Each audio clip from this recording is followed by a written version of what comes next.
बात हो जनता की या मौसम हो चुनाव का, मुद्दा हो देश का या दुश्मन पर प्रहार का, हर खबर की होगी मुकम्मल पड़ताल। मांगेंगे सबसे जवाब, उठाएंगे हर सवाल, खबर के हर पहलू पर बजेगा नगाड़ा, क्योंकि यह है जनता का अखाड़ा। नमस्कार, मैं हूं आनंद नरसिम्हन।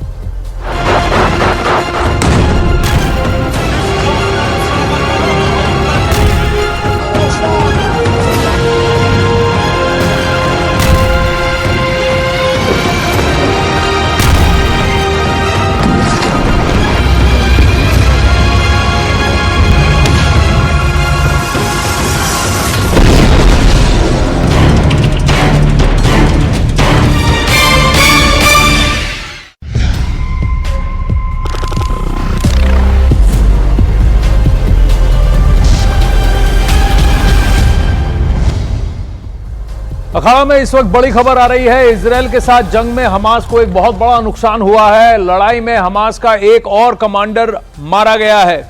जिस कमांडर को इजरायल की सेना ने ढेर किया है वो हमास के हथियारों की देखरेख करता था। एम्यूनिशन सप्लाई और एम्यूनिशन डिस्पर्शन, ये उसका काम था। ऑपरेशंस में बहुत बड़ी भूमिका थी इसकी। आईडीएफ को एक गोदाम की खुफिया जानकारी मिली जिसमें हमास का कमांडर अबू जीना मौजूद था। जानकारी मिलते ही आईडीएफ ने गोदाम पर एयर स्ट्राइक कर उसे ढेर कर दिया। बहुत बड़ी कामयाबी कह रहा है आईडीएफ। इजरायल का दावा है कि हमास का एक बहुत बड़ा कमांडर था जिसको कि ऑपरेशनल डिटेल्स यानी कि एम्यूनिशन सप्लाई, प्रोक्योरमेंट और सप्लाई, इसका दारोमदार इसके पास था, अबू जीना के पास। और इजरायल का दावा है कि उन्होंने हमास के एक बहुत ही अहम कमांडर को एयर स्ट्राइक के जरिए मार गिराया है।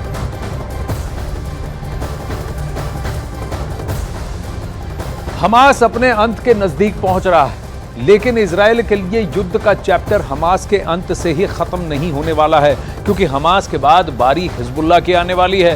हिजबुल्लाह को लेकर जो रिपोर्ट अब सामने आई है वो नेतन्याहू की चिंता बढ़ाने वाली है। उत्तर कोरिया और हिजबुल्लाह के बीच पक्की दोस्ती देखकर बेंजामिन नेतन्याहू के साथ साथ अमेरिका को भी अब लग रहा है कि इस युद्ध में परमाणु बम की एंट्री हो सकती है, यानी कि इस फाइट के डायमेंशंस बढ़ सकते हैं।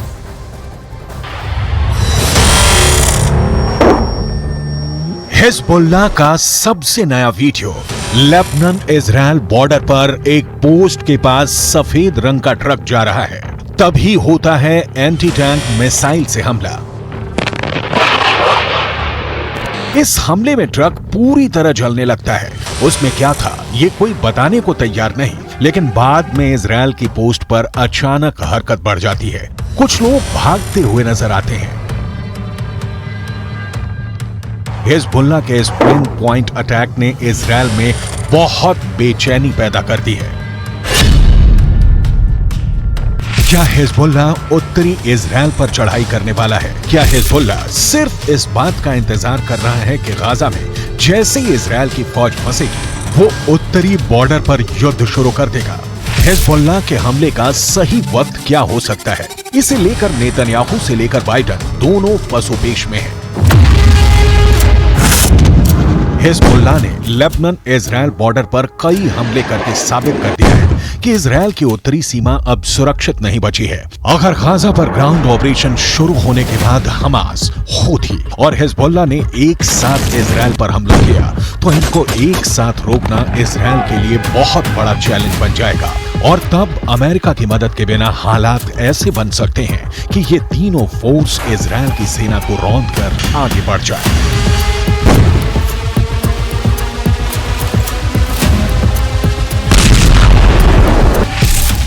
गाजा में हमास के लड़ाकों की तादाद 40 से 50 हजार के करीब है। उत्तर की तरफ लेबनान में मिलिशिया हिजबुल्लाह की तादाद 1 लाख से ज्यादा है। इनके सामने इजरायल में एक्टिव और रिजर्व फोर्स मिलाकर 6 लाख से ज्यादा सैनिक हैं। ये आंकड़े बताते हैं कि इजरायल के पास 4 गुना ताकत है।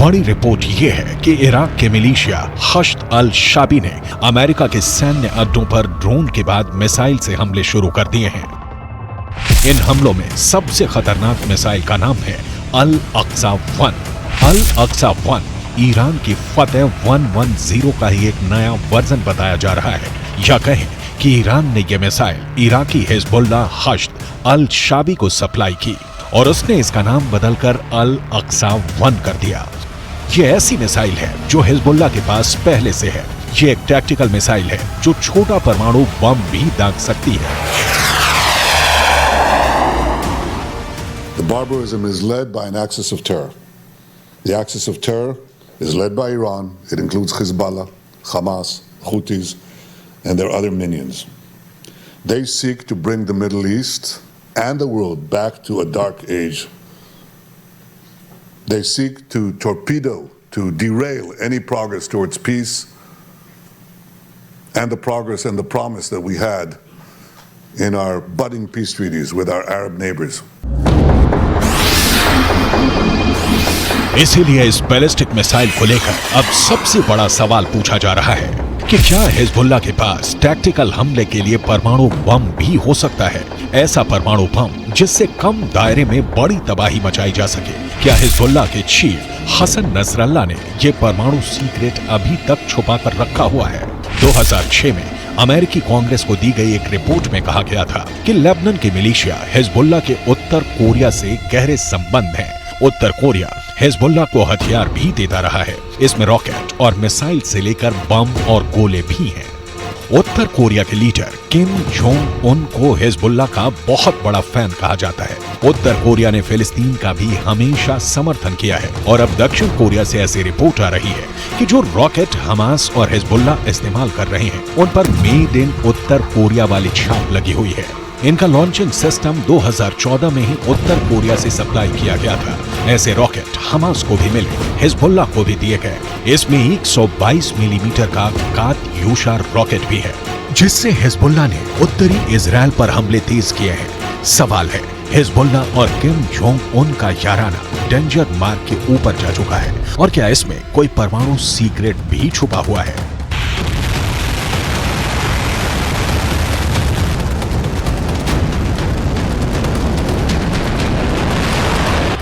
फिलहाल इजराइल पर एंटी टैंक हमलों ने हिजबुल्लाह के इरादों को खतरनाक रूप दे दिया है। इजराइल हिजबुल्लाह के हथियारों को लेकर डरा हुआ है क्योंकि उसने अब तक जो एक्शन दिखाया है उसमें इजराइल की कई बड़ी पोस्ट के चीथड़े उड़ चुके हैं।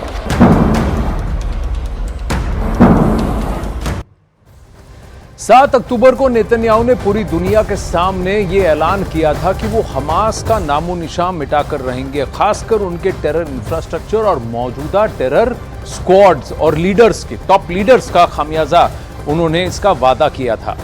युद्ध का 1 महीना गुजरते गुजरते उनकी ये शपथ अब धीरे धीरे सच होने के करीब पहुंच गई है। अपनी इस शपथ को पूरा करने के लिए बेंजामिन नेतन्याहू ने गाजा में ऑपरेशन को कैसे अंजाम तक पहुंचाया वो अब आपको दिखा देते हैं। गाजा में अब तक इजराइल ने करीब 18,000 टन से ज्यादा बम गिराए हैं, यानी करीब 1 करोड़ 80 लाख किलो बारूद गाजा में गिर चुका है। यह इतना बारूद है जिससे इस वक्त गाजा की मिट्टी से भी बारूद की गंध आने लगी है। हमास का नामो निशान मिटाने के लिए इजराइल की एयरफोर्स अब तक 100 से ज्यादा मेजर एयर स्ट्राइक्स कर चुकी है। इन एयर स्ट्राइक्स को ग्राउंड ऑपरेशन पहले अंजाम दिया गया था ताकि ग्राउंड ऑपरेशन से पहले वो हमास की ताकत को तोड़ सके। अब इजराइल के हमलों में अब तक गाजा में हमास के 450 से ज्यादा सैनिक और 450 हमास के 450 से ज्यादा ठिकाने तबाह हो चुके हैं। लेकिन इजराइल के हमलों में अब तक गाजा में 2 लाख से ज्यादा इमारतें तबाह हो चुकी हैं। इनमें कई अस्पताल और रिहायशी इमारतें भी हैं जिनको हमास ने अपना शेल्टर या अपना बेस बना रखा था। तो काफी सारा नुकसान हमास को हुआ है और कितनी पाउंडिंग, कितना असला बारूद इजराइल ने प्रयोग किया है, लेकिन एक सुनिश्चित तरीके से एक पर्टिकुलर प्लान के तहत इन्होंने इस ऑपरेशन को अंजाम दिया है। इजराइल की सेना इस वक्त हमास और हिजबुल्लाह दोनों को जवाब दे रही है। इजराइल पर हमले के लिए हिजबुल्लाह अब तक 3 तरह की एंटी टैंक गाइडेड मिसाइल्स का इस्तेमाल कर चुका है और अब इजराइल ने सीरिया से भी खतरे को देखते हुए गोलन हाइट्स की पहाड़ियों पर टैंक पहुंचा दिए।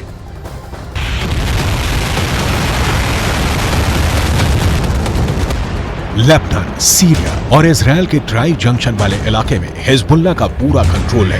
इजराइल पर वार करने के लिए उसको जो मिसाइल मिली है वो उसे ईरान से सप्लाई की जाती रही है और ऐसी मिसाइलों का हिजबुल्लाह के पास बहुत बड़ा जखीरा है। तीनों मिसाइल बहुत ही घातक है, लेकिन अब एक बड़ी मिसाइल का नाम सामने आ रहा है, वो है फतह 110। इस मिसाइल से नेतन्याहू को डर लग रहा है, तो उसकी बहुत बड़ी वजह है ईरान की ये मिसाइल 300 किलोमीटर तक हमला कर सकती है और ये अपने टारगेट के 3 मीटर के दायरे में गिरती है। एक बैलिस्टिक मिसाइल का इतना सटीक होना बहुत बड़ी बात है और यही बात इजराइल को परेशान